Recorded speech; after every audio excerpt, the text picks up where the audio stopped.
नमस्कार, मैं हूं विकास शर्मा। बवाल का स्पेशल एपिसोड मऊ से आप देख रहे हैं, जो कि बुनकर नगरी है। बिल्कुल, नमस्कार, मैं हूं आपके साथ श्वेता श्रीवास्तव। सभी का यहाँ पर खास जो मेहमान है और जो जनता है मऊ की, उनका स्वागत करेंगे। लेकिन सबसे पहले बात करेंगे कल होने वाले तीसरे चरण के मतदान की।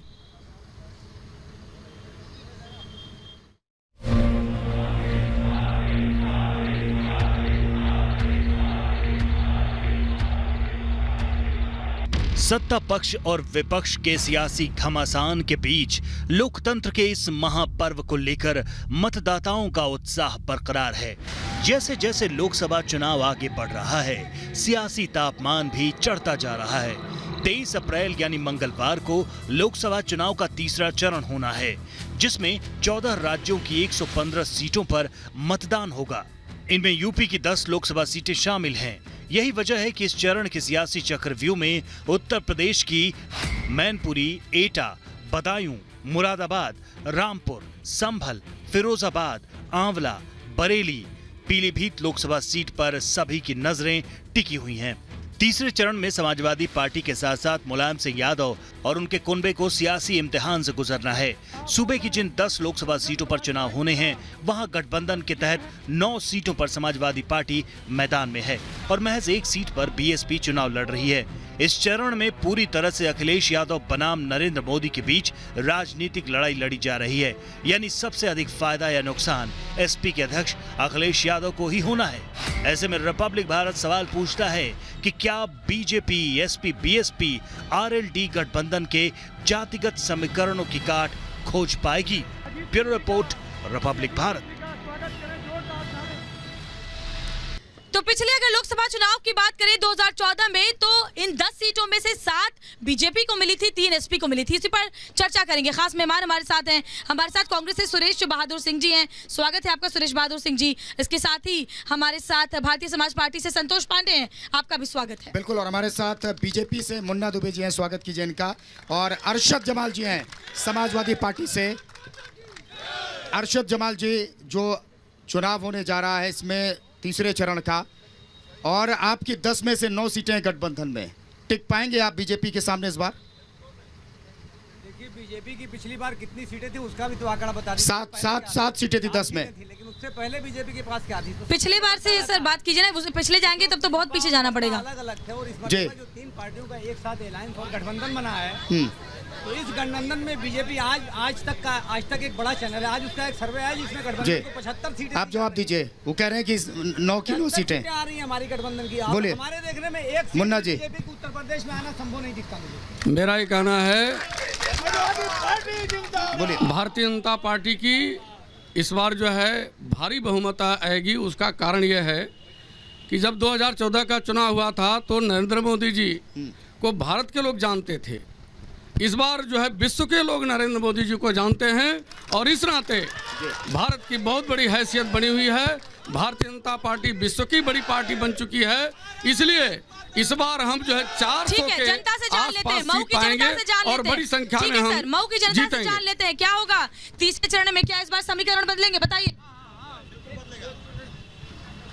इस बार समीकरण भारतीय जनता पार्टी के पक्ष में है। पिछले बार तो था ही, तो बदलेगा फिर कैसे? कहाँ बदलेगा भाई? इस बार कहाँ बदलेगा? मोदी है तो मुमकिन है, यही तो देश है। मोदी है तो मुमकिन है। मोदी है तो मुमकिन है क्या? आप भी बताइए, इधर बैठे हुए लोग बताइए। मोदी को इससे पहले पूरा भारतीय जनता पार्टी पूरी तरह से चुनाव हार रही है, लेकिन हमारे स्थानीय मुद्दा है बाहरी भगाओ मऊ बचाओ। गठबंधन तुमसे बैर नहीं, बाहरी तेरी नहीं। पिछले 15 वर्षों मऊ के मुद्दे पर हम आएंगे, मऊ के मुद्दे पर आएंगे। बोलिए। पिछली बार 7 सीटें जीती थी 10 में, जिसमें तीसरे चरण पे मतदान होना है। इस बार क्या तस्वीर नजर आ रही है एसपी बीएसपी के गठबंधन के बाद? मैं आपको बता दे रहा हूं, इसमें बस यही है कि यहाँ जो है घोसी लोकसभा में, आप बता दे रहा हूँ, पहले तीसरे चरण की सीटों के बारे में बताइए। घोसी लोकसभा के जितने सांसद हुए, स्वर्गीय कल्पनाथ राय के अलावा सब लोगों ने खाली कैता शराब गांजा पीने। बात करेंगे इस पर, लेकिन अभी हम जो तीसरे चरण का मतदान है उसको लेकर जवाब लेते हैं। विकास, पूछिए मेहमानों से। आप कहाँ टिक रहे हैं तीसरे चरण में, बोलिए, क्योंकि आपका तो इधर ही है। हाँ, हमारा कोई प्रत्याशी नहीं बिल्कुल नहीं है, लेकिन आप पहले तो दोस्ती भी थी आपकी प्रत्याशी है बीजेपी से, वो तो टूटी हुई है ना। हाँ, बीजेपी टूटी। आवाज जा रही है सर तो आपकी। आप क्या मानते हैं, गठबंधन टिक पाएगा तीसरे चरण में? देखिए, गठबंधन नो डाउट बहुत मजबूत है, इसमें कहीं दो राय नहीं है। जी, जो समीकरण देखिए, जो समीकरण कह रहा है, समीकरण ठीक है, आप बोलिए जमाल जी। जमाल, समीकरण जो ये कह रहा है, खटास इतनी हो गई कि आप गठबंधन के समर्थन कर रहे हैं? नहीं, समर्थन नहीं, हाँ। जो सच्चाई वो बता रहा हूँ। जी, कहीं समर्थन का सवाल नहीं है, सवाल सच्चाई का। जो मैथमेटिक्स अमित शाह जी लगाए, वही मैथमेटिक्स में बता रहा हूँ। लीजिए जमाल जी, आप मेरा माइक लीजिए और तब जवाब बोलिए। देखिए, जो अच्छा आदमी है वो सच्चा आदमी है।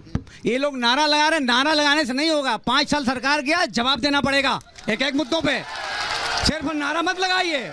और आप कह रहे हैं, हमारे दोस्त कह रहे हैं कि मोदी जी की ख्याति विदेशों तक पहुंच गई।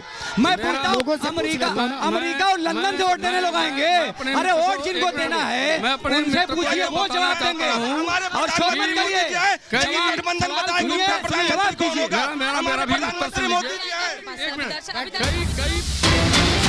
स्वागत है। ब्रेक के बाद हम मऊ में है, यहाँ की जनता बड़ी तादाद में है। लोगों ने एक सवाल पूछा कि सब बाहरी क्यों है, यहाँ पर विधायक सांसद बाहरी क्यों है? हमारा सांसद तो यही से चुना हुआ सांसद है, हम कहाँ बाहरी की बात बलिया के रहने वाले हैं। जो लोग बाहरी की बात, हम अरे सांसद तो 5 साल इनके सांसद थे, उसमें कुछ नहीं किया और फिर उसी को भारतीय को मान के चलती है। ठीक है, वो हमारा परिवार है। और भी लोग हैं हमारे साथ, उनसे बात करते हैं। और भी लोग हमारे साथ हैं, चलिए। ठीक है, हमारे साथ घोसी प्रत्याशी फौजी किशन लाल जी हैं, उनसे बात करते हैं। बताइए, आपको क्या लगता है इस बार जो समीकरण है, क्योंकि हम जनता से बात करें, जनता तो बिल्कुल निराश हो चुकी है, किसी भी पार्टी किसी भी प्रत्याशी से उन्हें उम्मीद नहीं है, विकास ही नहीं हुआ है। मैम सही कह रही हैं। आज हमारा 5 साल जनपद मऊ पीछे गया, और जिस पार्टी को टिकट मिला है ना, वो और 5 साल पीछे कर देगा, और 5 साल पीछे कर देगा। 10 साल पीछे हो गया। अगर से हरिनारायण राजभर से पूछा जाए कि हमारे जनपद में कितना काम किया, वो गिनती नहीं करा पाएंगे। आज हमारे जनपद का कोई नेता नहीं चुना गया। मैम पूछते हैं, जिलाध्यक्ष भी हमारे साथ, बीजेपी के जिलाध्यक्ष भी हमारे साथ मौजूद है, उनसे बात करते हैं। दुर्ग विजय राय जी, ऐसा कहना है सबका कि हरिनारायण जी तो मिले ही नहीं, लोग उनसे उन तक अपनी बात को पहुंचा ही नहीं पाए, कुछ हुआ ही नहीं विकास। असल सवाल ये है कि ये पहले अपनी जो 50 साल की उपलब्धियों का उत्तर दे। हमारे प्रधानमंत्री के चेहरे पर चुनाव लड़ रहे हैं, हरिनारायण जी कोई काम नहीं करेंगे। कोई भी सांसद प्रधानमंत्री चुनने के लिए पार्लियामेंट का चुनाव होता है, यानी खाना पूर्ति है, फिर खाना पूर्ति नहीं है। सांसद प्रधानमंत्री चुनने के लिए होता है, और वो सांसद का कोई काम नहीं, सांसद निधि से वो कुछ खर्च न कर दे इलाके के विकास के लिए, लगातार उपलब्ध है, और जो उनकी ड्यूटी है, जो काम है, उसमें लगातार। ये लोग जो महंगाई के मुद्दे पे पिछली बार इन्होंने जो नारा दे के सरकार में आए थे, बहुत हुआ भ्रष्टाचार, अब की बार मोदी सरकार, कहाँ गया वो नारा? बेरोजगारी की मार मोदी सरकार, बेरोजगारों को रोजगार के नाम पे पकौड़ा खोलने का सलाह दिया। 1 मिनट, मैं भारत के, हिंदुस्तान के बादशाह से ये सवाल करना चाहता हूँ कि 2014 के चुनाव में इन्होंने वादा किया था कि भारत जो है डिजिटल इंडिया बनेगी। इन्होंने कहा था कि 1 के बदले 10। वो नहीं हुआ, ये आप कह रहे हैं। आप इधर से पीछे से सवाल, पीछे से 1 मिनट। अभी ये लोग कह रहे हैं कि भारतीय जनता पार्टी की सरकार ने विकास नहीं किया है, तो अच्छा काम नहीं है। तो एक घाट पे बाघ बगरी कहावत सुना है ना, मायावती और मुलायम एक घाट पे बैठे हैं, बीजेपी को रोकने अगल बगल खड़े हैं। मैं अकेले पर्याप्त हूं उत्तर देने के लिए। मेरे पिछले 20 साल में किसी भी सांसद ने कार्य नहीं किया, क्योंकि गैर जनपदीय सांसद था। क्या ये पार्टियां 5 हो गई है, या मऊ की 5 हो गई है कि यहाँ का कोई उम्मीदवार नहीं आता? बोलिए, आप बोलिए, आप अपनी जगह पहुंचे, अपनी जगह बोलिए। देखिए, इस बहस को भटकाने का प्रयास। ठीक है, इस बहस को आगे बढ़ाएंगे, मऊ की जनता से भी बात करेंगे एक छोटे से ब्रेक के बाद। वो जवाब देगा।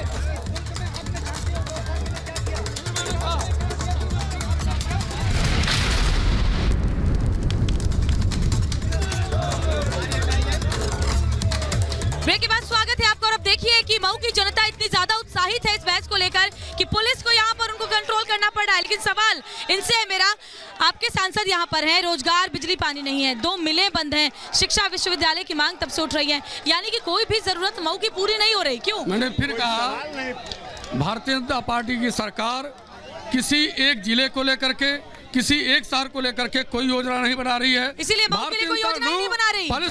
इसलिए मऊ के लिए कोई योजना ही नहीं बना पार्टी राष्ट्रीय स्तर पर पहले सड़कें बन रही हैं, ये जवाब नहीं है बन रही है। सर। हर सांसद का कर्तव्य है कि अपने इलाके का विकास करे, हर विधायक का कर्तव्य है।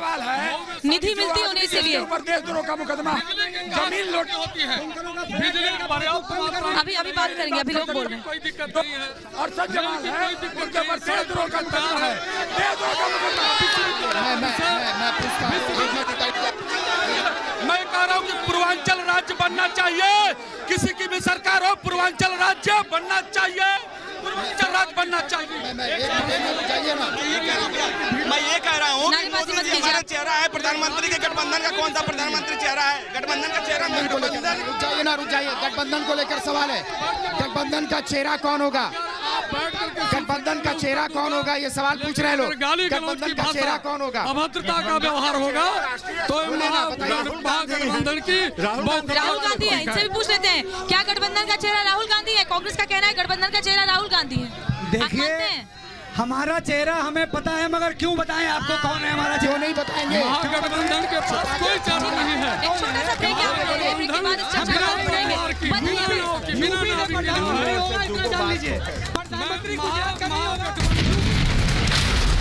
बच्चों को उच्च शिक्षा के लिए बाहर जाना पड़ता है, मैं क्यों? फिर कह रहा हूँ, भारतीय जनता पार्टी की सरकार में बलिया में विश्वविद्यालय खुल चुका है, आजमगढ़ में बगल में विश्वविद्यालय खुल अरे चुका मऊ है। का जवाब दीजिए, आजमगढ़ कर चुके हैं। इसी बोलिए, मैं फिर कह रहा हूँ, इसी इधर कोई मेहमान, आप बताइए, शिक्षा के लिए कुछ किया गया? शिक्षा मऊ में बनेगा, उसकी इंतजार करिए। शिक्षा तीसरा विश्वविद्यालय मऊ में बनेगा।